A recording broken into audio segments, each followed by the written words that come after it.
Hey guys, welcome back to another episode of Prawn 10 Automotive. On this episode, I'm going to be messing around with this 2009 Sunny with a YG650cc engine. I'm going to try to get this thing up to 50 miles an hour. Right now, I got a top speed of 36.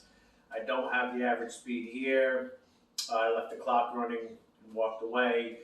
But before we go and upgrade parts, we got a couple of maintenance items we're going to do. We're going to put a new drive belt on it. We're going to change the rear diff fluid. I've got an intake manifold that's all cracked that we're going to replace. And I've, cleaned out the carburetor a few times now, and it works for a little while, and then it stops working. So I got a replacement stock carburetor for it. I've already changed the fuel filters, the petcock, and also the spark plug. So we're going to do these maintenance items and retest it, take it for another run, and see if we get a better top speed. And then we'll upgrade the carburetor, exhaust, and CDI, and see if we can get this 50 cc's to 50 miles an hour. So let's get to work.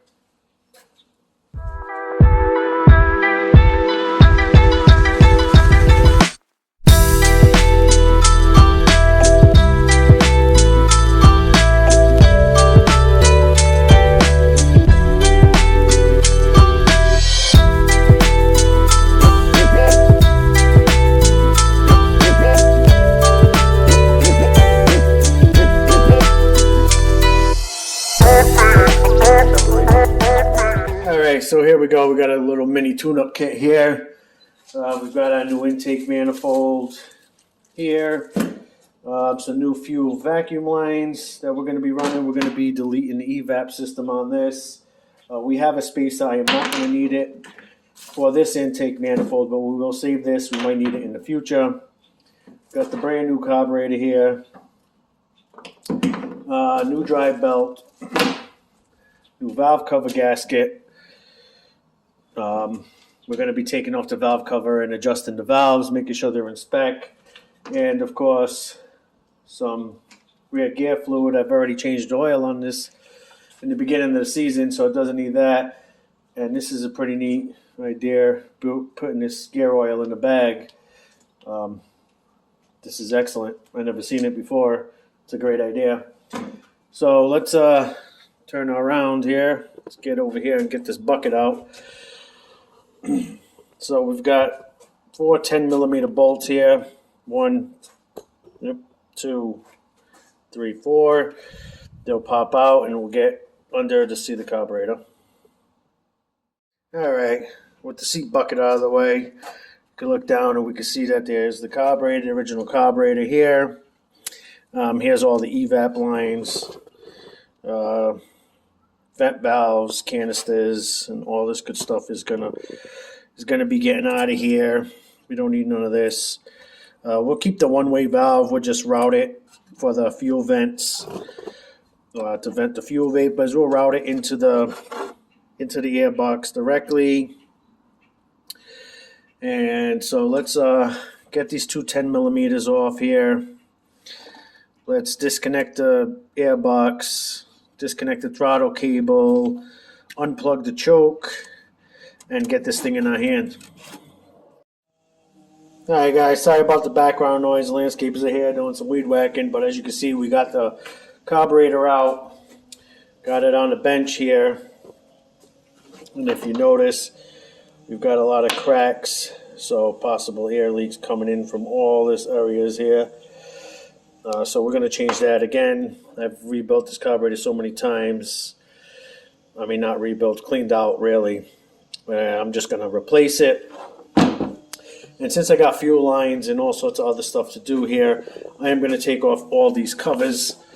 We're going to start here. I'm going to take these side covers off. Just a couple of screws here.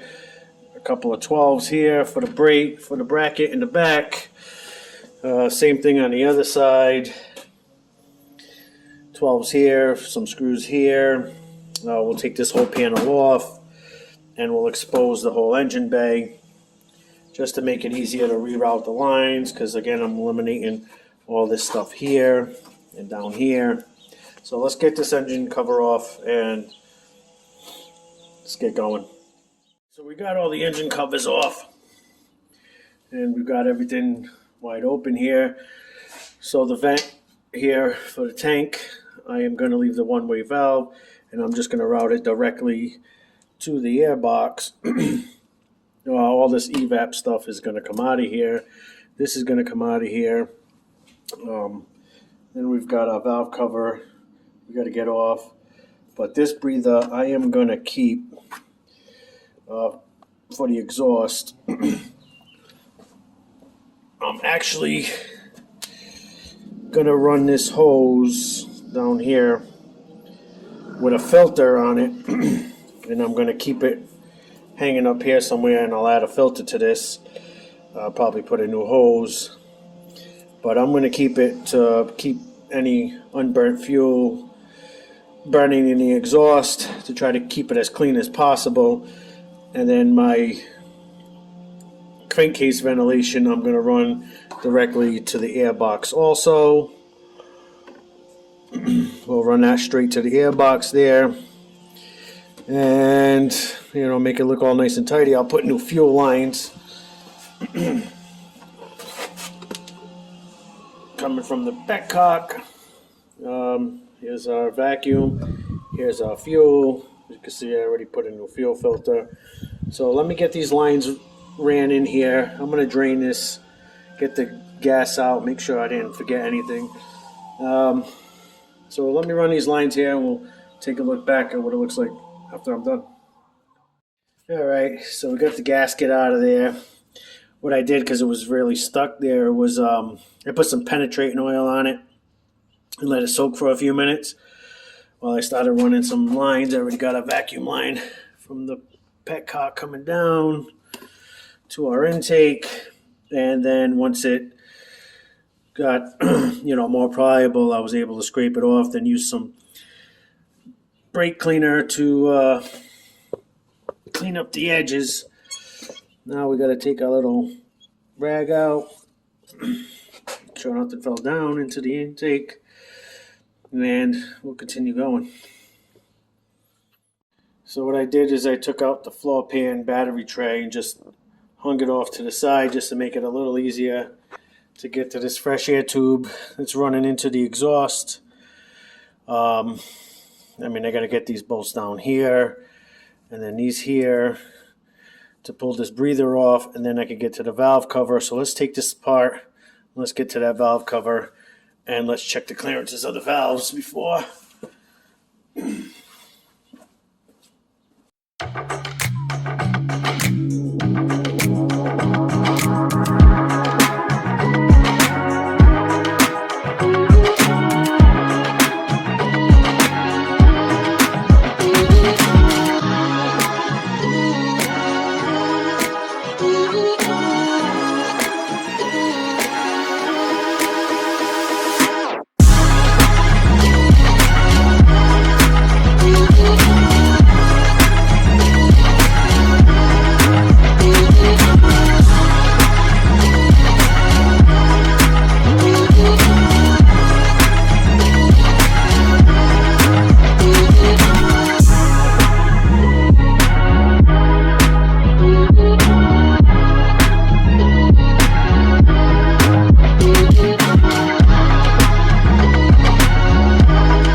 right, so I ended up taking the battery tray floorboard right completely out of the way. Just trying not to disconnect the battery, but try to skip a step, and it, of course, it was in the way.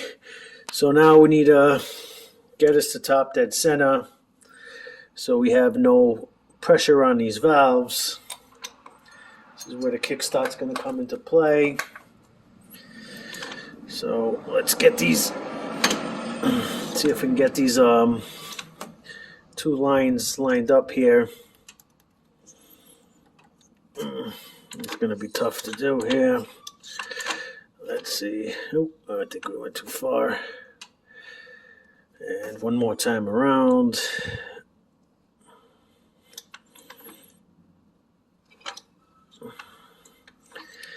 And slowly but surely. And that should be top dead center. I don't know how good I'm picking this up here. The wires are in your way.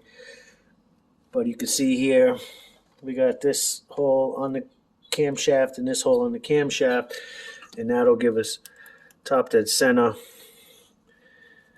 And I don't think we have much play here. I think we're going to be great.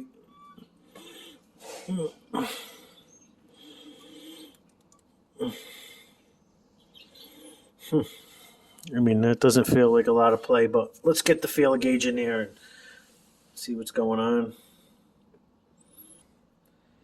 All right, so the top is supposed to be 0.04 for the intake side, and we can put a 0.5 in with no problem. It goes right in like nothing.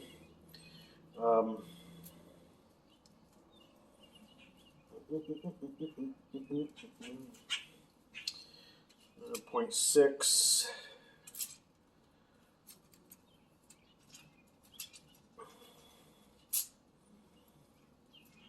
Let's get a 0.6 out here.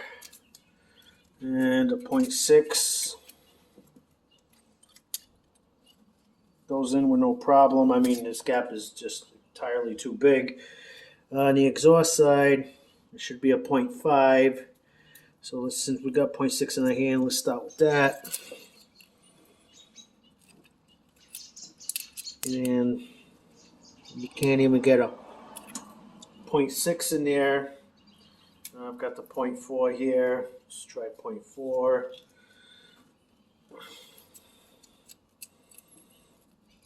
And on the exhaust side, 0.4.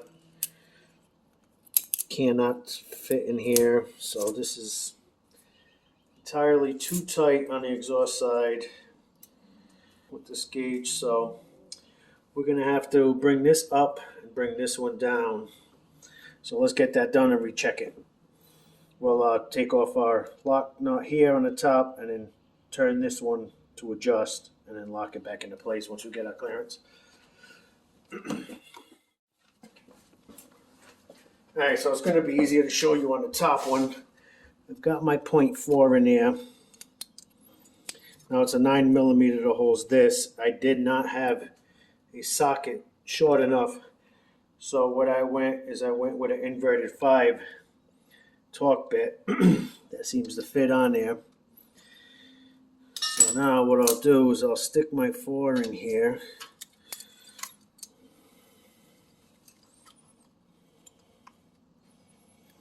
Okay, so there's my 4. I'll go up 1 to 5.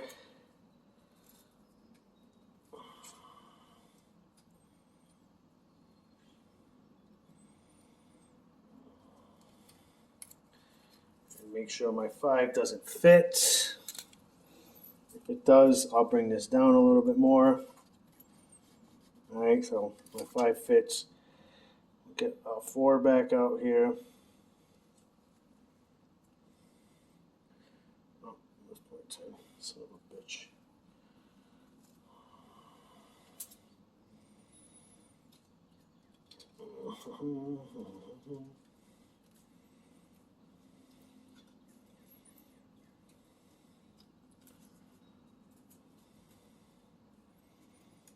Alright, got a 0.4 back out here.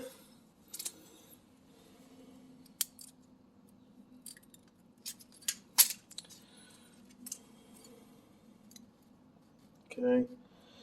Now I'll bring this in to grab it. Wow, it's pulling, so back off a little. Okay. So now we'll try to get our 4 back in there. Bear with me, this is a very difficult situation here. Alright, 4 got in there. Try a 5 again. And our 5 shouldn't fit.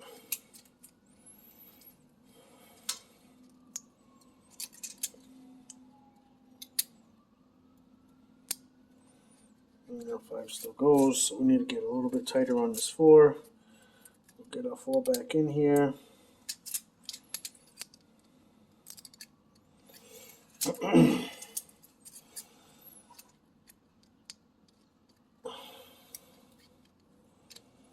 And we'll bring this down some more.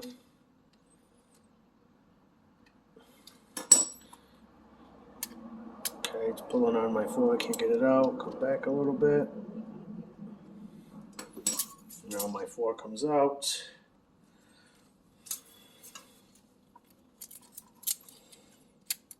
And 5 does not fit, so we're there.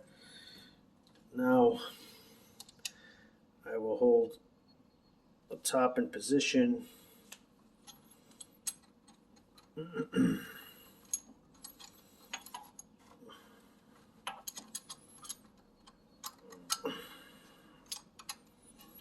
tighten this down.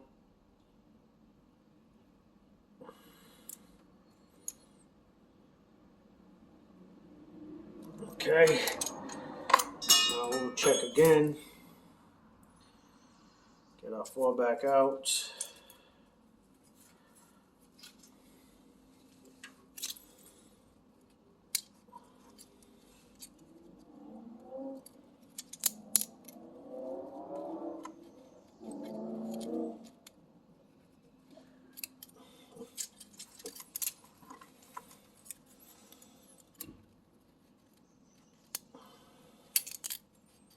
And our 4 fits, and our 5 shouldn't.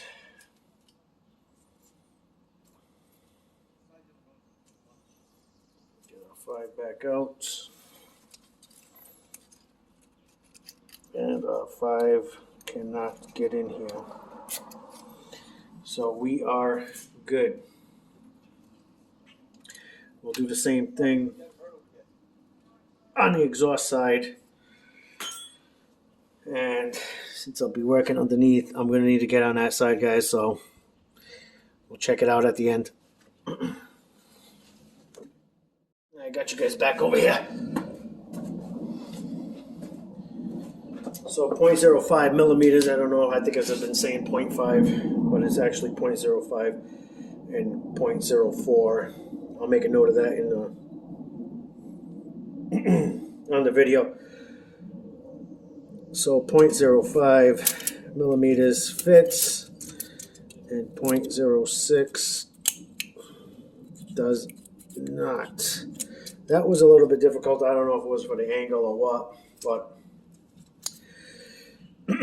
we'll get this back together and continue on here. Now for the valve covers, the longer bolts are going to go to the case. The shorter bolts are going to go to the breather. We do have a new valve cover gasket, so we'll take this old one out, put the new one in, and put this back together. Continue with the vacuum. All right, valve cover back together, looking all nice and spiffy. And now we got the carburetor, the new carburetor intake manifold, back assembled, ready to get thrown back on. Get these fuel lines and vacuum lines finally hooked up. Let's do it. All right, guys, so got the carburetor put back in. We got all our lines run. The exhaust breather I ran up through here to reuse the hose, and I put a little breather on it. And then our fuel lines from the petcock just run down the frame. There's our filter. One goes into the fuel there, and the other one reroutes to the other side to the vacuum to open it up. And then, of course, our vent for gas fumes come back down through the one-way back into the tube of the intake, and crankcase ventilation comes around back into the tube of the intake. The breather, the air filter box here. So when we upgrade the carburetor, we'll change a few things around. Maybe I'll get some new lines for the crankcase and some new lines for the fuel and for the exhaust breather. But maintenance underneath here is checked. So we have some gear lube to do and the drive belt, and of course put this all back together. I mean, we still got to adjust carburetors. So alright